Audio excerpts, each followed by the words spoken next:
COVID pandemic, I was faced with the ultimate decision of either terminating members of my staff or finding an alternative way to keep them afloat before the pandemic was over.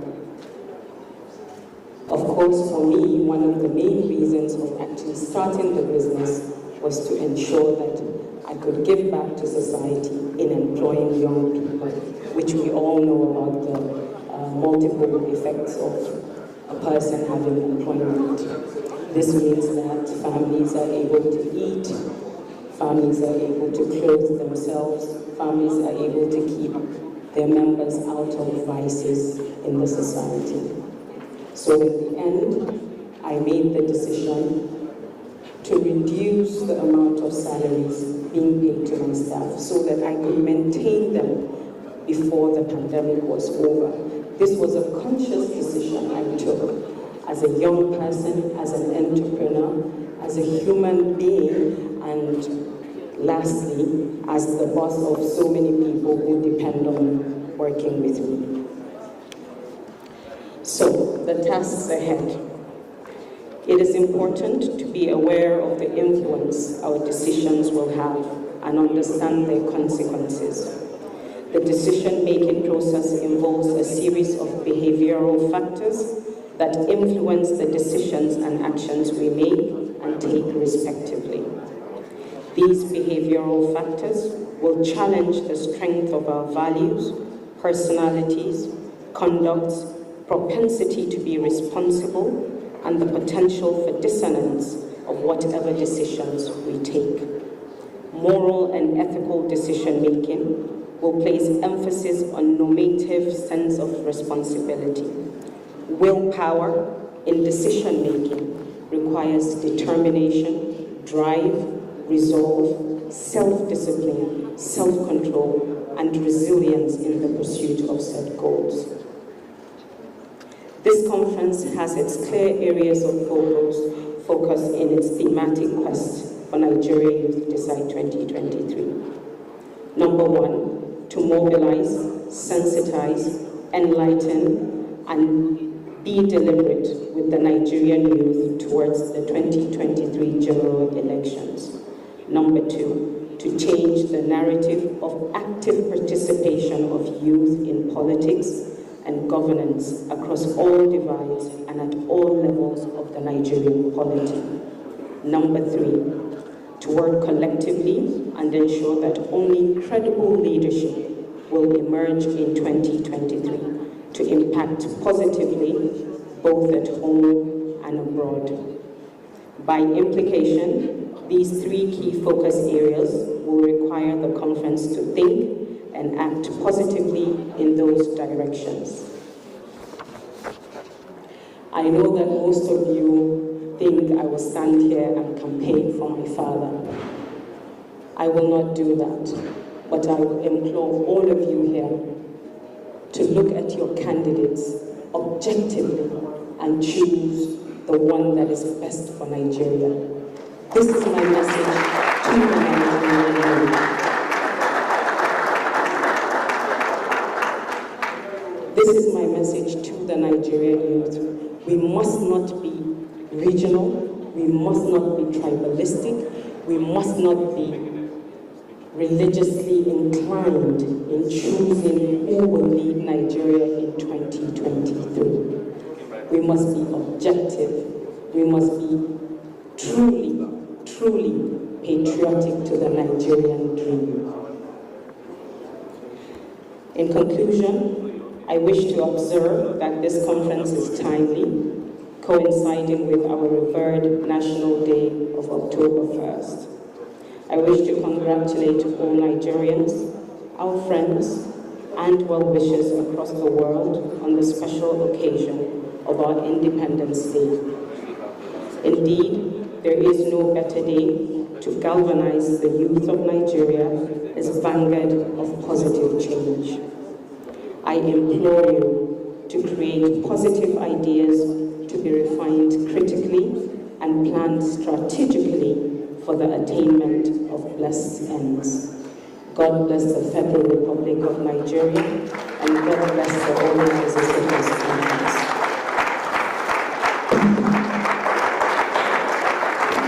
Yes, and let's appreciate her.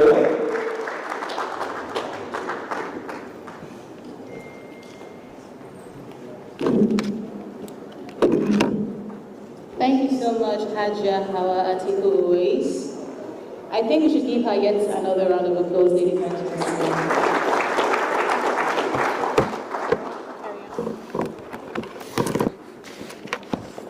Okay, we want to quickly recognize this following group of youth team that are here. We have the Youth Reformative Movement. Members of the Youth Reformative Movement, you're welcome. Please a round of applause for them. Yes, please, can you give a round of applause, ladies and gentlemen, please? And we also have the Bad Cash Mobilizers, ably led by Comrade Umar Hussain. Bad Cash Mobilizers, we have the group. Please give them a round of applause, ladies and gentlemen. Yes. And also we have the National Police, AFSAN, a person of Ambassador Bassett Duke. Ambassador Bassett Duke in the building. Do we have him here, sir? Right. Do you have any list you want to recognize? No. Okay, so let's go on. Moving on, ladies and gentlemen, to the business of today. I will be calling on one of the co-conveners of this ACO event, who will come on stage to share with us the 10-point agenda of the Nigerian Youth Decides. The 10-point agenda as to why we are here. The 10-point agenda that will lead to a more inclusive Nigeria, where the youth and women will never be left behind. Ladies and gentlemen, join me as I make welcome the energetic and visionary Ambassador Desmond Awola. Please give a round of applause.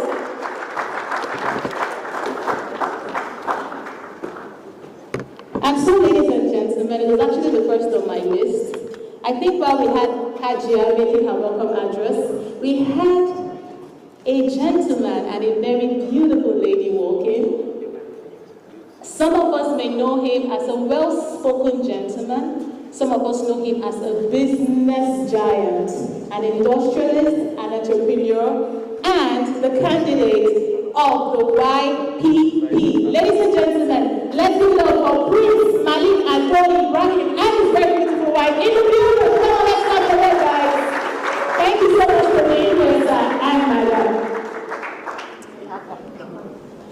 Mr. Desmond, 2 minutes. Good afternoon, Your Excellencies, distinguished guests, great Nigerian youth. Good afternoon, everybody. After due consultation with who wants the presidential candidates to notice for this great event. 1. Smart job creation and creative engagement for millions of unemployed youths of Nigeria. 2. Youth in governance, 50% of cabinet seats reserved for the youth of Nigeria. 3. Deepen transparency and accountability in governance by using technologies. 4. Unity among Nigerians, full application of federal character in government. 5. Enabling environment, 10% of the annual budget reserved by law for startup businesses and SMEs. 6. Free and fair election by campaigning against vote buying. 7. Well-funded education system, massive technologies, science, engineering, and SMEs promotion. 8. Affordable health care and government support for primary health care investments. 9. Massive orientation campaign for smooth and violent-free transition of power. 10. Government support and promotion for local and state security architectures. These are the 10-point agenda of the Nigeria Youth Decide, and this will form the panel discussion for the presidential candidates this afternoon. On behalf of the Central Working Committee of Nigeria Youth Decide and the Youth of Nigeria, we welcome all the presidential candidates to this great occasion. And very shortly, we are going to start with the panel session for the presidential candidates. Thank you very much for coming. God bless you all. Thank you.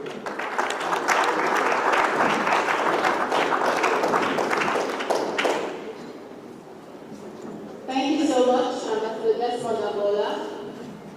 Thank you for making it brief. And so, ladies and gentlemen, we will be introducing yet another distinguished gentleman on stage who will be giving us a very straight to the point and direct address as to why we are here today. Right after his speech, ladies and gentlemen, we will be having our major contenders who are candidates who are here with us today on stage as we discuss their dreams, their vision, and most importantly, their manifesto. And so I will leave it to my colleagues to introduce the next speaker while I crave the indulgence of my able candidates. Please get ready. Thank you. I welcome the next speaker to be the former senior special advisor to the former president, Governor Jonathan A. Marley. Please give a round of applause.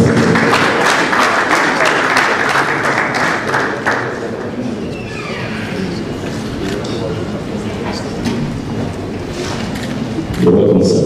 You look different. He's looking longer now. Good afternoon. Good afternoon. Greetings, Nigeria. Today is our birthday. Greetings, Nigeria. Greetings, Nigeria. Are we not happy about Nigerians? If you are happy and you know, clap your hands.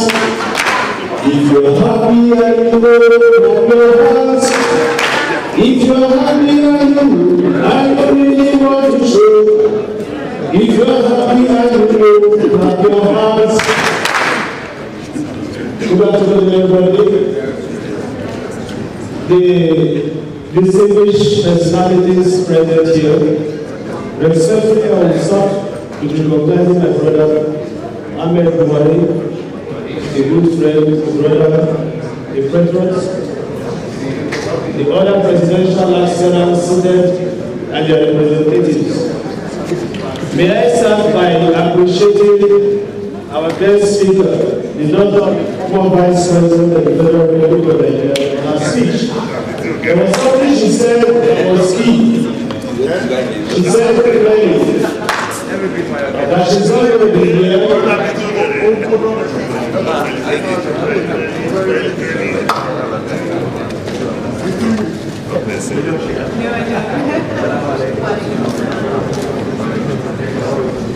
She said that she's not going to be here to speak about her family, but she's only going to appeal to the consciences of the Nigerian young people to make a choice that will shape the future of this country come 2023. And I thank her for that language, and I thank her for her choice. 2023 is around the corner, and the theme of this program is Youth Decide. I first appreciate the organizers of this program.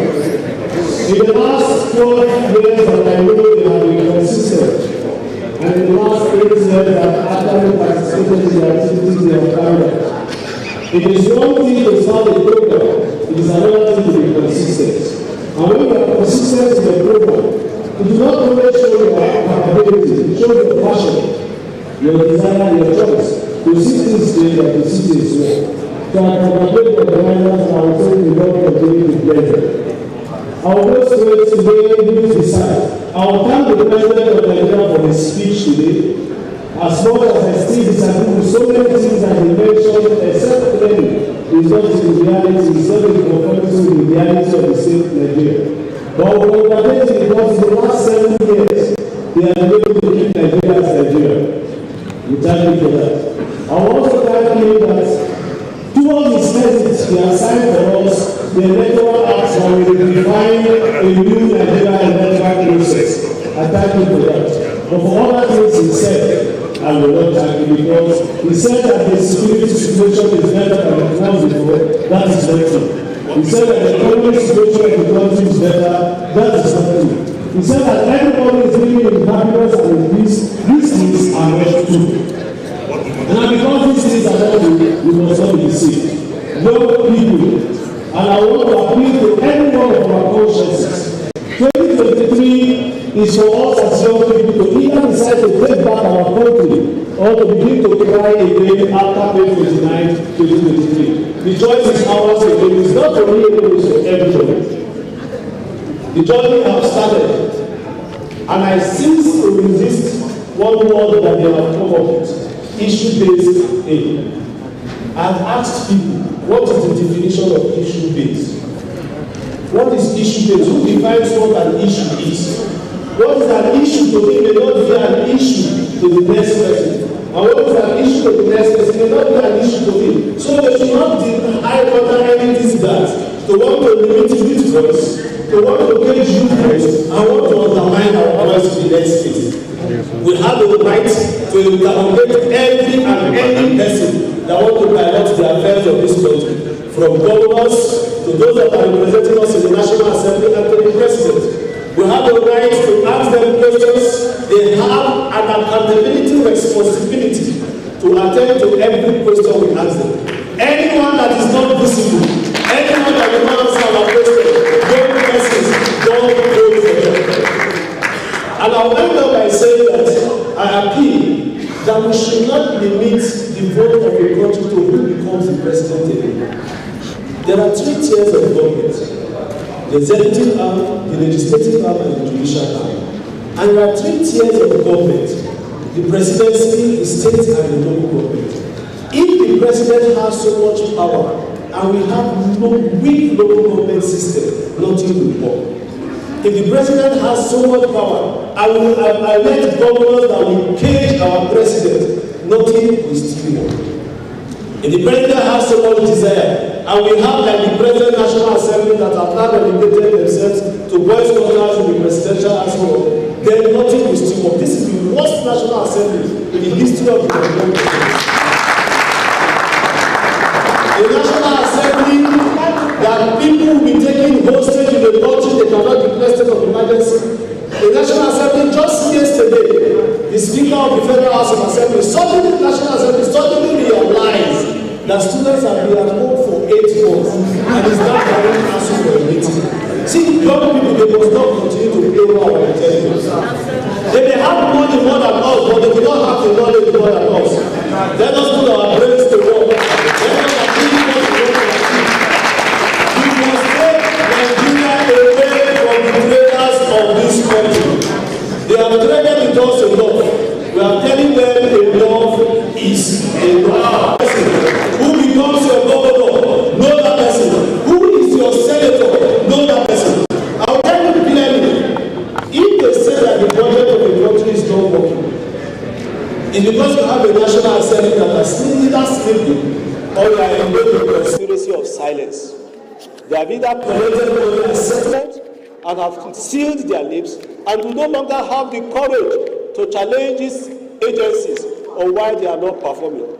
If they tell you that our roads are bad and there are monies that have been allocated to the Ministry of Transportation and nothing is happening on the road and your National Assembly representatives are not talking, something is wrong.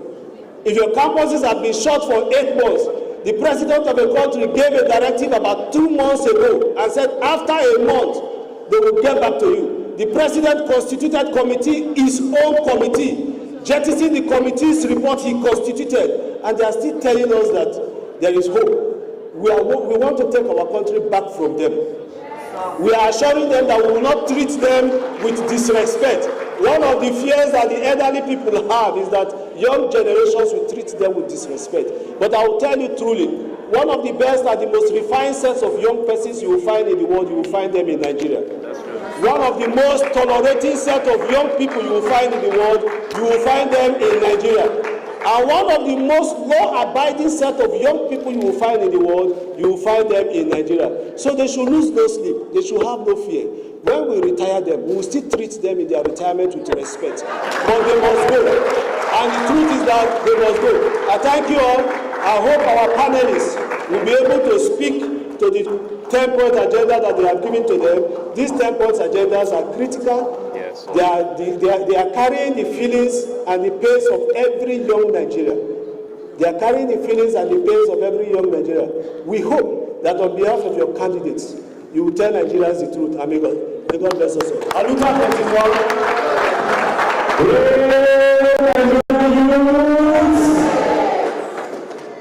I hope Jude has been able to speak your minds. It is so, please give him a resounding round of applause. Now you can see why he was made a senior special advisor on youth affairs. Thank you so much, Honorable Jude Imamwe. God bless you and more wisdom. Yes, he has charged us and he has sent a message to our various representatives of various parties. In a little while, we will be inviting them all to the podium as our panelists.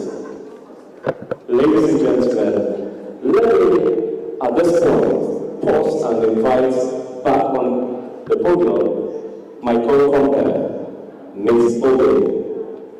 Please a round of applause for her.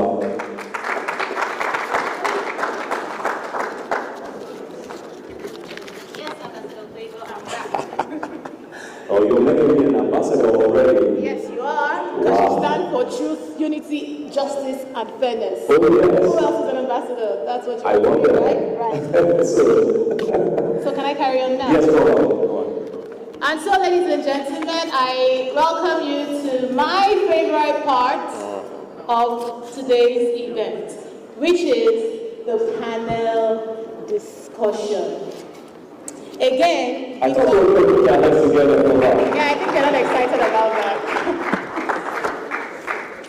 And whilst Ambassador Jude was making his address, we had a few notable Nigerians walk in. Ladies and gentlemen, I would love to introduce my friend and someone whom I have known through the years to stand for youth inclusiveness, in the person of Ambassador Dayo Israel, the national youth leader of the All Progressive Congress. Please give him a round of applause, ladies and gentlemen.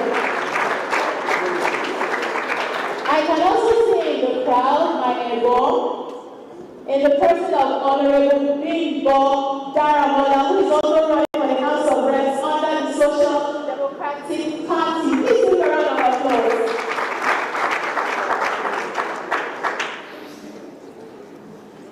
And so, ladies and gentlemen, in no particular order, please make their way to the podium as we discuss their manifesto and indeed why Nigerian youth should vote for them.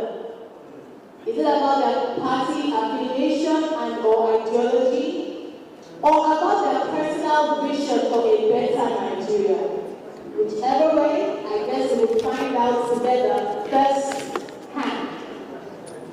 First on my list, ladies and gentlemen, is the presidential candidate of the Accord Party. Ladies and gentlemen, let's make welcome on stage Professor Christopher Imumole. Please give me a round of applause. Please be kind and yesterday to say, next to my right. Please keep clapping, ladies and gentlemen.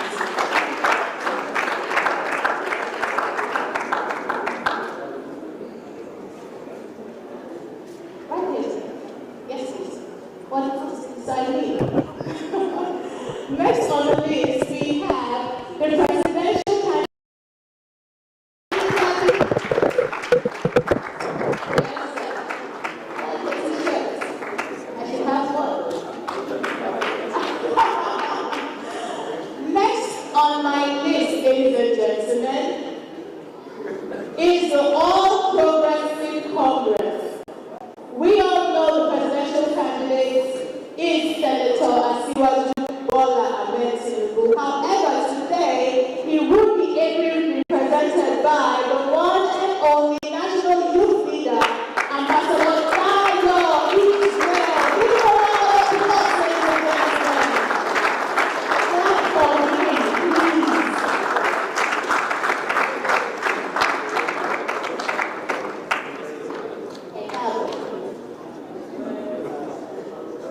on my list, remember I said we're running in alphabetical order, so right now we're in the P.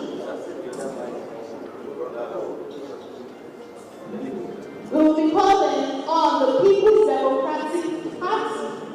We all know the presidential candidate in the person of Alhaji Atiku Abubakar. However, he will be ably represented today on this stage by the presidential campaign spokesperson in the person of Senator Dino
was a lot of information. collaboration. Next, sir, kindly introduce yourself. Good afternoon, everybody. My name is Malik Ibrahim, and I represent the youth of Nigeria in the Young Progressives. Thank you so much, sir. Yes, sir, please introduce yourself. Good afternoon, everybody. My name is Tulemi Najib. I'm the presidential candidate of the African Progressives. Thank you so much, sir. And right beside him, Yeah, my name is Tim Belay.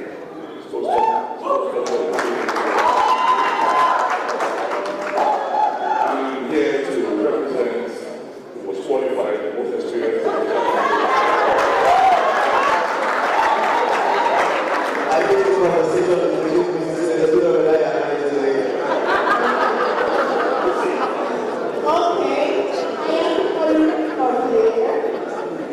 Hence, I shall moderate. Now, there's this thing young people say. They say the pressure is getting.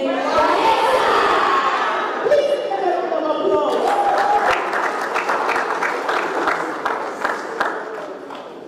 Ladies and gentlemen, one of my very favorite quotes from President Nelson Mandela is that the world will not respect the African race until Nigerians earn that respect of inspiration and motivation.